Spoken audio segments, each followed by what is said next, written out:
You're nothing but a burden. You've ruined everything. Dad shouted at me, full of rage. I just gave him a small grin, turned around, and walked off without saying a word. A few seconds later, my phone buzzed. It was a text from Mom. Don't ever come back. I stared at it for a moment, then typed out my reply without a second thought. All right then. Your bills are your problem now. And just like that, my phone lit up like it was having a meltdown. I read her message again, just to make sure I wasn't imagining it. Don't ever come back. It was almost laughable, almost. After all the years I spent helping them out, covering their rent, paying off their credit cards, handling those medical bills they always conveniently forgot about. And now they were acting like I was the one dragging them down? Like I was the weight on their shoulders. That thought made me chuckle as I slowly typed out my response. Okay. I hit send and let out a breath I hadn't realized I'd been holding. It felt like something heavy had finally lifted off me. For the first time in years, I felt free. Then the fireworks started. First, Mom wouldn't stop calling. The phone rang over and over like she was trying to wear me down by sheer persistence. Then Dad joined in. Then both of them at once. The texts came in so fast, my notification bar looked like it was glitching. I didn't bother reading any of it. I already knew how this game went. Wait, let's talk. You're being dramatic. Grow up. I just let the phone keep buzzing on the table while I leaned back in my chair and shut my eyes for a second. This was it. The moment I'd been too scared to pull the trigger on for far too long. And man, it felt amazing. But I didn't stop at just cutting them off financially. That would have been too easy, too clean. No, if they really wanted me gone, I was gonna show them exactly what that meant. Time to give them a little taste of what life without me actually looked like. The buzzing kept going, steady and frantic, like my phone was having a nervous breakdown. I finally picked it up and started scrolling through the flood of messages, just skimming. Mom, you can't be serious. Dad, you're being childish. Mom, after everything we did for you? Dad, answer your damn phone. I smirked and set the phone back down. Let 'em stew. First thing I did was open up my banking app and cancel every auto payment I'd been covering for them. Rent? Gone. Utilities? Shut off. Credit cards? Frozen solid. Their Netflix, Hulu, Amazon Prime? All gone in a few taps. If they thought I was bluffing, well, they were about to learn real quick. Next stop, the utility companies. I didn't just stop paying. I went ahead and shut the accounts down completely. Everything was under my name anyway, so it was no big deal. Let's see how they like a house with no lights and no running water. Still wasn't finished. Their internet and cable? Cancelled. Just a few clicks and it was lights out. I pictured Dad flipping on the TV, ready to catch his game, only to be greeted by a black screen. I actually chuckled out loud. But I saved the best part for last, the landlord. I'd been paying their rent directly for years, so I made one final call. Hi, this is Ethan Carter, I said when the property manager picked up. Just letting you know I won't be covering the rent for 304 Ridgeway anymore. The tenants will need to handle it themselves starting this month. There was a brief pause before she asked, wait, your parents? Yep, I said. Do they know about this? They will soon, I replied, then hung up. By the time I set the phone down, the buzzing had stopped. It was dead quiet. Too quiet. But I knew better. They weren't giving up. They were just regrouping. Sure enough, about 10 minutes later, my screen lit up with another call, Mom. I looked at it for a second, then picked up. Not out of guilt, not because I felt like I owed her anything. This time, I was just curious. Her voice came through high and frantic, almost hysterical. Ethan. What the hell is going on? The power just went out. I called the electric company and they said the account's been closed. I stayed silent, letting her spin herself into a frenzy. I tried to pay the rent and they said nothing was scheduled. Ethan, this isn't funny. Fix this. I took a breath and leaned back. No. Silence. Then a shriek. What do you mean, no? I nearly laughed. That switch from panic to rage, it was almost impressive. I mean exactly what I said, I replied calmly. You told me never to come back. So I'm gone. I paused, then added, everything was in my name. Now it's not. I'm taking it all back. Her tone changed again, sharp and angry. This is different, she snapped. You can't just leave us like this. Oh, I can, I said. And I just did. She tried one last angle, desperate now. We didn't mean it, Ethan. You're twisting our words. You know we love you. I raised an eyebrow. Oh, really? Because never come back sounded pretty crystal clear to me. She started scrambling, fumbling for an excuse. That was just, your father was upset. You know how he gets. He didn't mean it. And you? I asked, voice low. You texted me the exact same thing. Was that some kind of joke? I wasn't even trying to hide how pissed I was. She practically shrieked, people say things they don't mean when they're angry. I let the silence hang between us for a second before dropping the hammer. Yeah. And people do things they do mean when they're finally fed up. Then I hung up and blocked her number. Next on the list, my father. I wasn't just cutting him off financially, I was going for the jugular. That little under-the-table gig he was always whispering about when he thought nobody was paying attention? The one he bragged about like he was some kind of criminal genius? Yeah. The IRS was gonna love that. No sooner had I blocked my mom than my phone lit up again, Dad this time. I didn't even flinch. Let it go straight to voicemail. I didn't want to hear his voice. But after a second or two, curiosity got the better of me. I hit play. At first, nothing. Then came his voice, steady, but simmering with barely contained rage.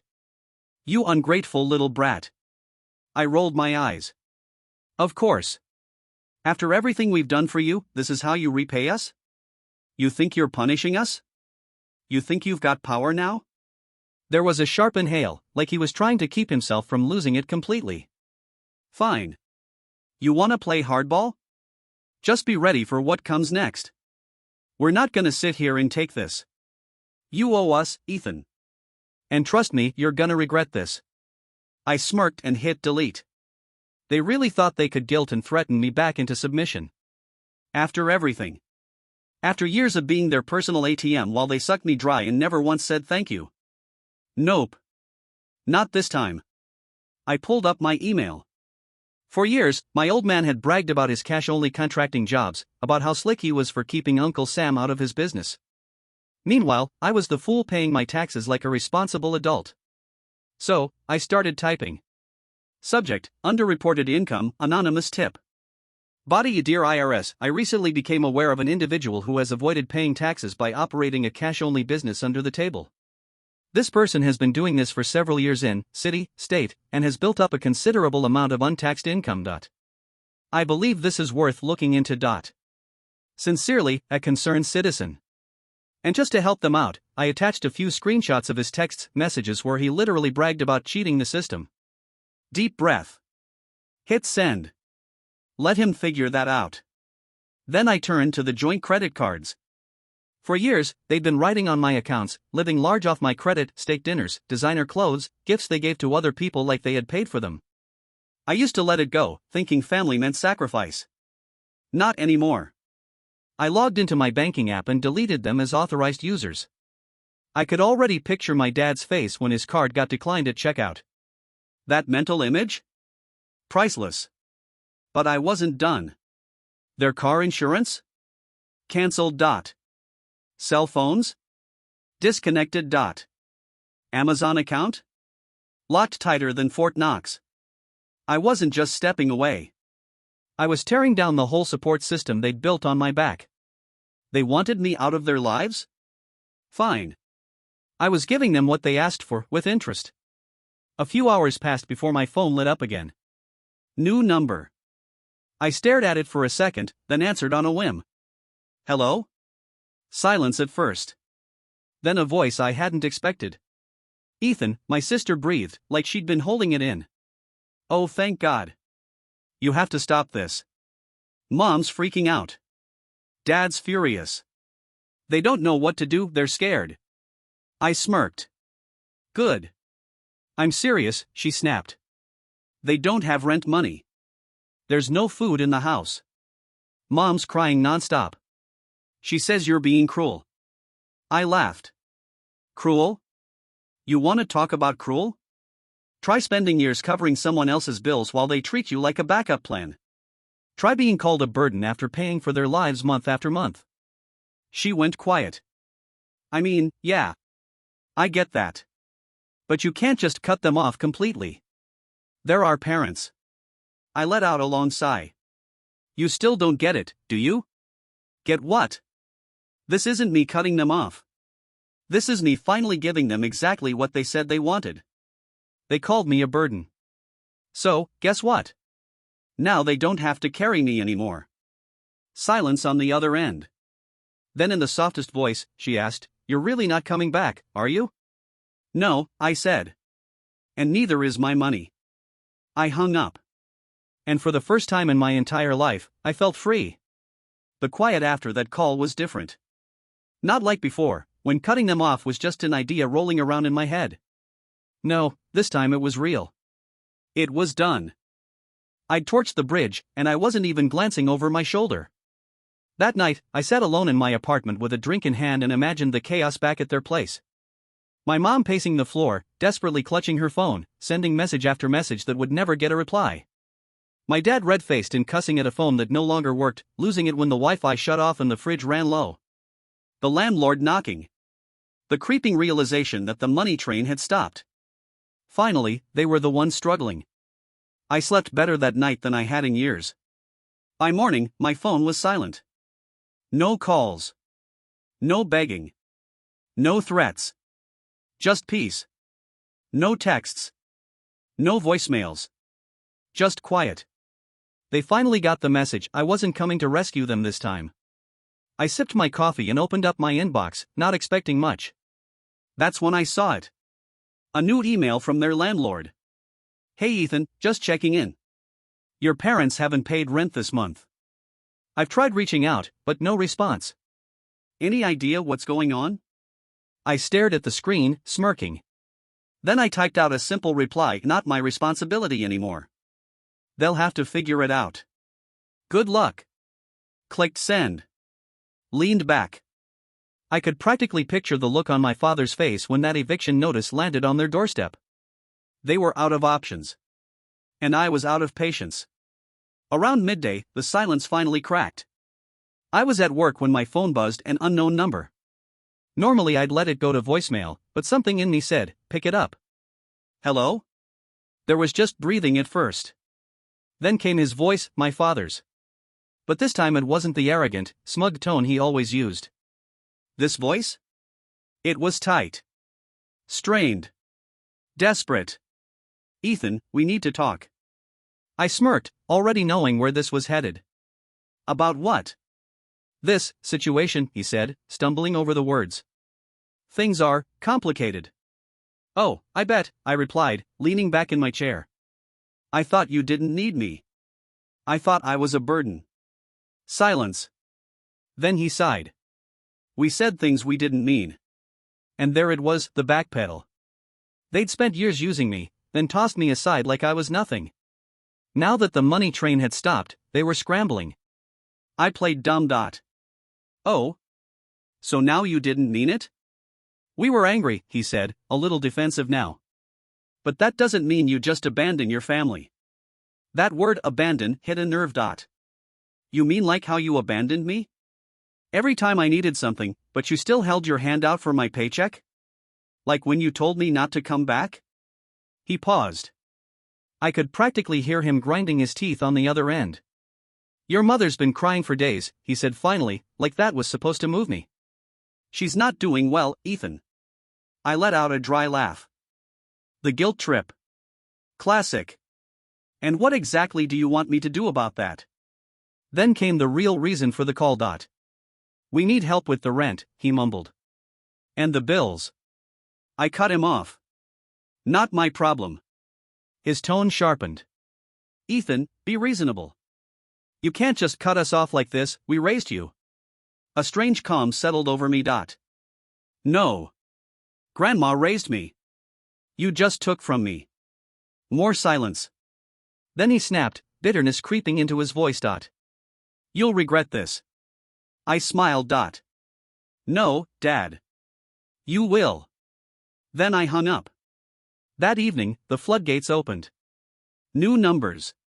Blocked numbers. Emails. Even DMs on social media from my mom. Ethan, please. We need to talk. Your father is being stubborn, but we really need help. I didn't mean what I said. You know how things get in arguments. You're still my son.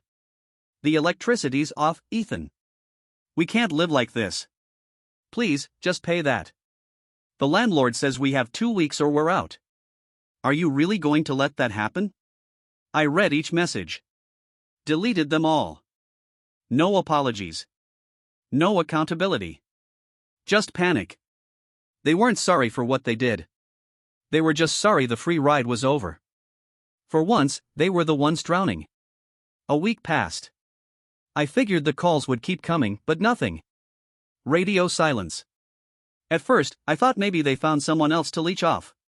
But then I got a text from an unexpected number. My aunt. Ethan, I don't know exactly what's going on, but your parents are in serious trouble. Your mom called me crying. Your dad won't talk to anyone. Their landlord sent them an eviction notice. Are you really not going to help? I stared at it for a while before replying. They told me to never come back. I'm just giving them what they asked for. She replied almost immediately. Ethan, they're your parents. I sighed. That again. And I was their son. That didn't stop them from treating me like a wallet with legs. I expected her to push back, but instead she wrote, I get it. But they're losing everything. I leaned back, staring at those words. Losing everything. I should have felt guilty. But I didn't. For once, I felt free. That night, curiosity got the better of me. I drove by their house, not to talk, not to go inside, just to see. It was dark. No porch light. No TV flicker. Dead quiet. Their car sat in the driveway, but the place didn't look lived in. Just hollow. Cold. I imagined my dad pacing in the dark, too proud to admit he screwed up. My mom curled up on the couch, wondering how it all slipped through her fingers. They built a life off me. And now that life was gone. I drove off without looking back. 3 days later, another message came in. This time, from the landlord again. Hey Ethan, just a heads up, your parents are being evicted next week. No rent at all this month. No response. I figured you should know. I just closed the message. There wasn't anything left to say. They got what they wanted. And for the first time in a long, long time. So did I. There it was. A simple message, but it hit like a gavel dropping in court. Just thought you'd want to know. I stared at the screen, letting it all sink in. This was the moment. After all those years of carrying them, of being treated like some walking ATM, it had finally come full circle. Their house, their comfort, the whole life they built off my back, it was falling apart. I figured I might feel bad.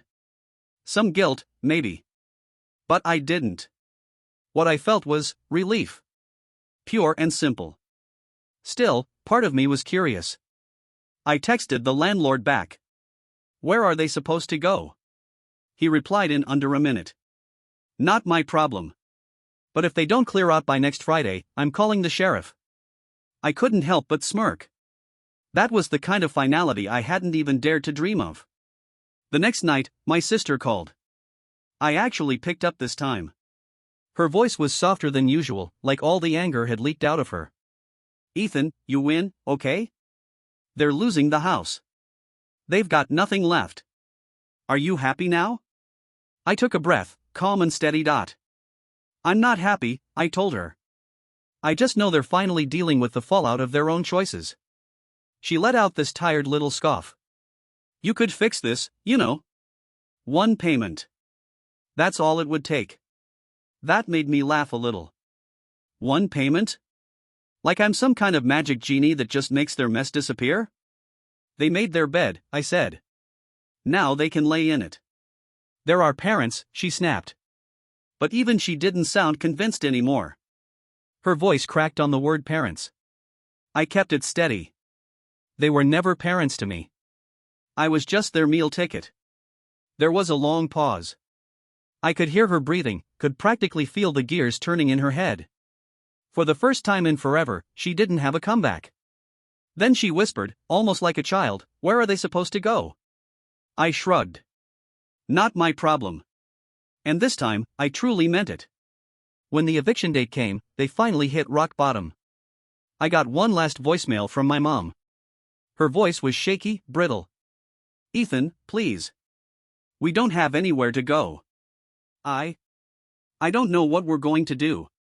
Just call me. Please." I listened to it twice. Then deleted it without a second thought. They threw me away for years. Now, I was finally returning the favor. And it felt damn good. The next day, a message came in from my cousin Melissa.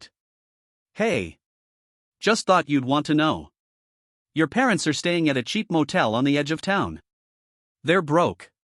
Asked Mom for money, she told them no. Looks like nobody's bailing them out this time." I read it twice, then put the phone down. It was really happening. No cozy little house. No credit cards. No money funnel from me keeping them comfortable. For the first time in their lives, they had to actually fend for themselves. And I didn't feel the slightest urge to help.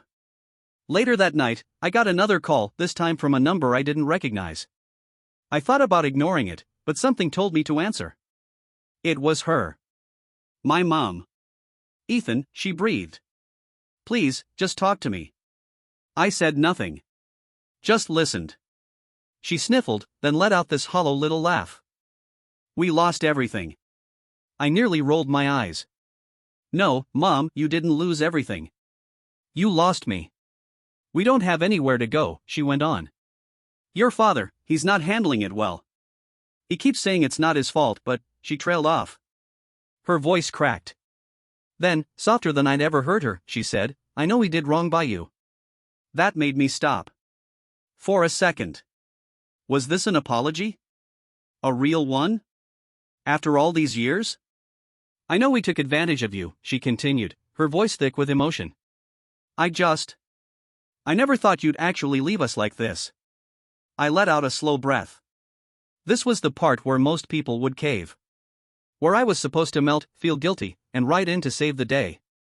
But I felt nothing. No guilt. No sadness. Just peace. They had drained me for so long, my money, my patience, my heart, and now that their world was crashing down, they were finally realizing what they'd done? I gripped the phone and spoke clearly. I meant what I said. Silence. "You wanted me gone," I continued. "Now you got it." "Ethan, please," she started. "No," I cut her off. "We're done." And with that, I hung up. Then, calm as anything, I blocked her number. For the first time in my life, I felt completely free. Days passed. Then weeks. No more calls. No more pleading messages. Nothing. It was like they had finally accepted it. Given up. My money was mine now. My time was mine. My life was mine. I smiled more. Slept better. Even my coffee tasted richer. Without the weight of them on my shoulders, everything felt lighter. One afternoon, I sat out on my balcony, cup in hand, watching the sunset. That's when my phone buzzed. "Melissa again. Just so you know, your parents moved in with some distant relatives. Guess they finally figured something out." I smirked, took a slow sip, and typed back, "Good for them." Then I set my phone down, leaned back in my chair, and soaked in the view. Peace, at last.